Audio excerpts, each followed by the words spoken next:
Ini adalah nama dia Serena. Ini adalah design English punya style you guys. Ini didatangkan dengan English punya style. You guys boleh tengok dulu. Adalah kiri kanan dia. Si dia boleh tengok dulu. Kok ada yang berminat tu. Okey. Nampak ke tidak? Okey. Dia punya warna memang sangat cantik, memang sangat estetik, vintage punya design, memang cantik gila. Guys, nampak tak lagi? Ini adalah numbering dia you guys. Numbering Roman. Nampak tak font dia memang English punya cantik lah. Design dia. Okay. Dan dia punya jarum menggunakan jarum black metallic you guys. Memang cantik gila. You guys tengok sekarang. You guys harga asal dia 16 lebih tau. Tetapi untuk sekarang you guys tengok. Kalau dapat dengan harga 140 ke bawah, insya-Allah dapat dengan harga cantik. Tuan, yang ni bukan jungle chain. Yang ni adalah kita punya design.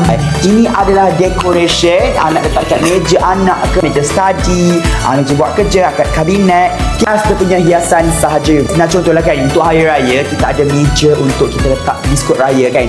Bolehlah nak letak dia juga as dia punya decoration. Dia ada lampu LED tau for this one punya decoration. Bukan biasa-biasa.